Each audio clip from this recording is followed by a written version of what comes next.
Bonjour et bienvenue sur la chaîne Cameroun pour Yehoshua. Dans cette nouvelle série autour des coutumes et traditions dans notre pays qui est le Cameroun, nous allons aborder différents sujets. Le but de cet échange est de sensibiliser tout un chacun aux réalités et conséquences attachées à certaines pratiques. Par ces témoignages, nous souhaitons exprimer que seul le Seigneur Yehoshua, le roi des rois, a le pouvoir de délivrer quiconque fait appel à lui. Ce sujet concerne bon nombre de personnes dans notre communauté, mais pas que. Aujourd'hui, nous avons le plaisir de recevoir 3 invités qui vont nous en parler. Le culte aux morts est devenu une normalité. Culte aux morts, c'est-à-dire dans notre tradition, c'est ça qui régit même nos traditions. Les cultes aux morts, des concessions crâniennes, c'est ça qui engloutit des familles. C'est justement ça à quoi on est en train de crier. On peut tout parler ici, mais si on ne met pas un point sur ça, on n'a rien dit au fait. Le culte aux morts, c'est-à-dire toutes ces traditions, tous ces hôtels ancestrales, toutes ces maisons crâniennes, ben, vous voyez qu'est-ce qui se passe? C'est des hôtels où on offre des sacrifices. Mais il y a chaque famille ici a son temps de sacrifice. En fait, dans chaque concession, une concession peut dire tous les 5 ans, on offre une chef. Comme quelqu'un peut dire, dans certaines familles, c'est tous les 10 ans, ou dans certaines familles, c'est tous les 1 an. Ça dépend de la voracité de l'esprit de cette concession-là. Mais le souci, c'est que l'humain est tellement loin de la connaissance des choses spirituelles.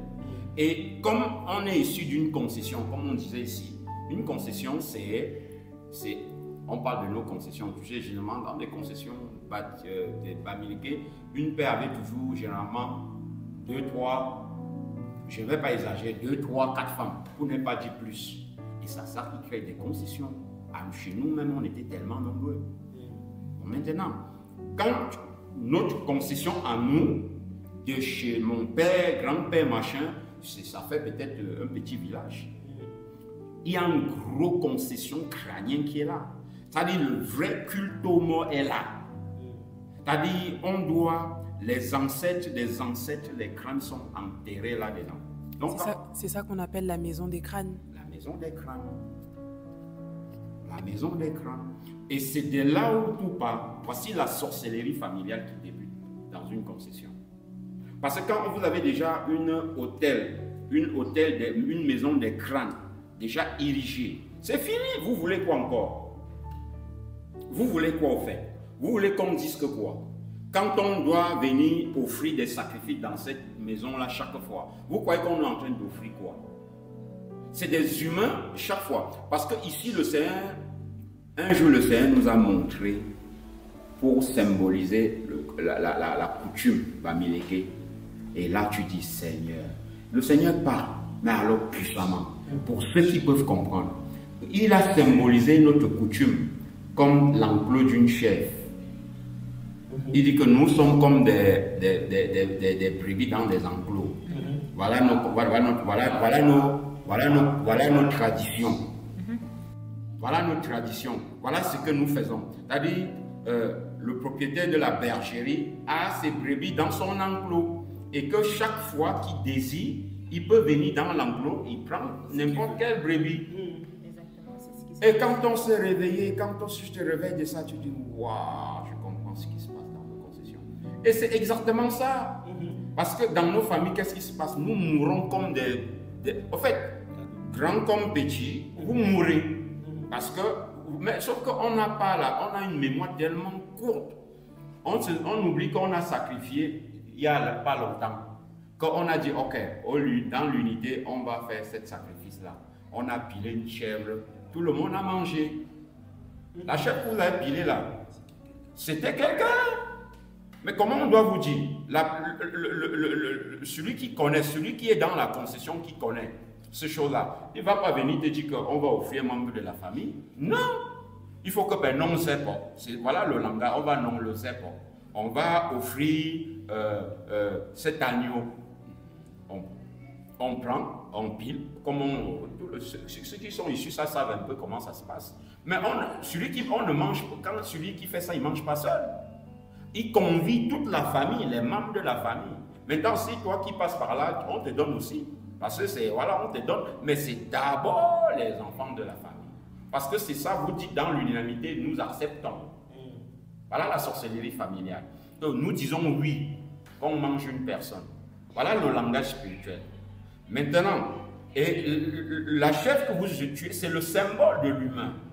C'est-à-dire quand le symbole est offert, la chose naturellement, spirituellement va se passer.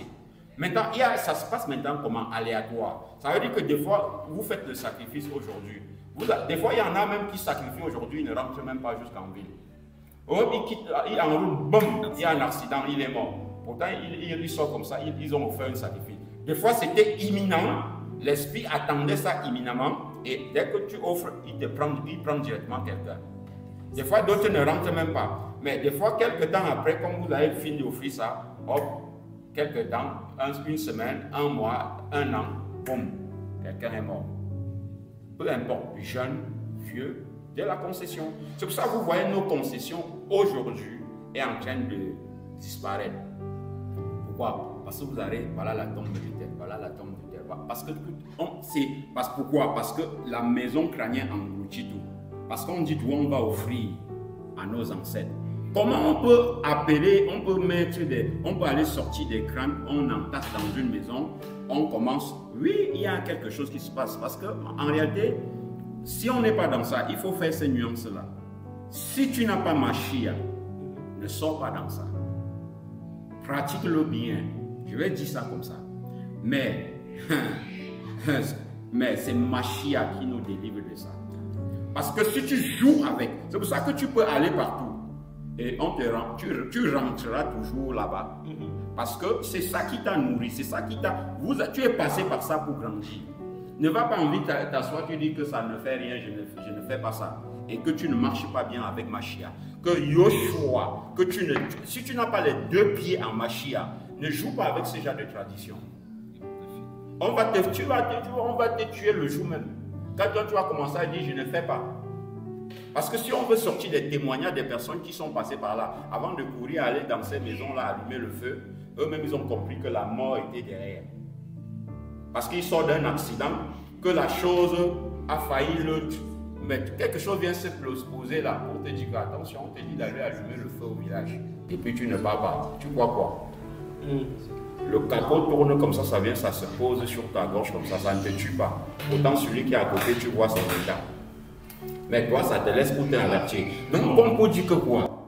Que quand on met des concessions comme ça, et que tout le temps on est en train de découper de piler les poules, de piler les chèvres pour aller verser là-bas.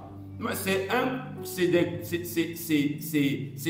des esprits qui sont là. Ce n'est plus la personne qui était morte qui est là.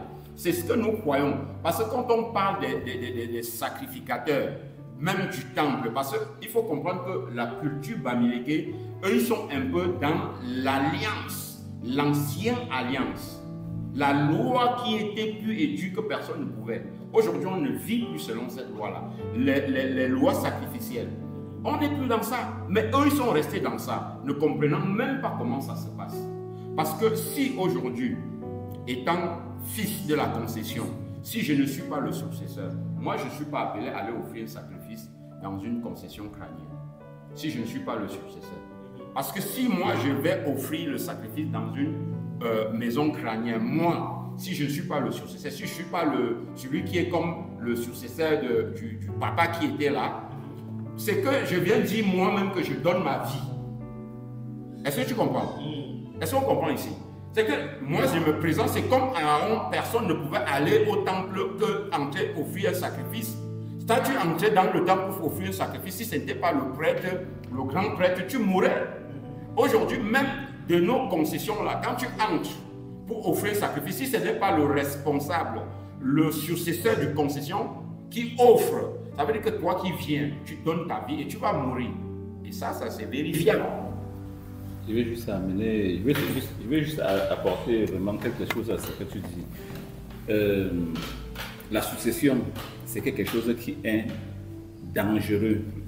Comme j'ai dit tout à l'heure que c'est la manipulation, les papas, là, nos parents, ils savent bien que ce qu'il a est mauvais. Mais quand il part sur ses enfants, il regarde celui qui connaît, qui peut tenir ça. Parce qu'il connaît pour ses enfants-là. Il connaît celui qui peut tenir le noyau de ce qu'il a. Il les étudie tout le temps, il les connaît. Si bien que quand il dit que, il ne dit à personne, hein, quand il voit que non, ça c'est mon enfant qui va tenir ma succession, qui va tenir mon, parce qu'il s'appelle ça l'entité, le royaume, qui va tenir ma maison. Il parle au chef. Que quand tu, et d'ailleurs son nom c'est Kamga, mon fils que j'ai avec Odette là, qui est peut-être en Belgique. C'est lui qui va. Il connaît quand il va mourir. Oui, il connaît quand il va mourir. Parce qu'il sait que quand il meurt, son totem, on a 7 jours pour arrêter son totem. Parce que quand tu meurs, ton totem devient aussi bête. Il peut, quand c'est le lion, il dévore les gens. Il marche, il devient fou. Oui, oui, ce sont des trucs dangereux. Quand tu meurs, tu laisses un animal sur le serpent, il va se promener partout. Il va faire du gaffe.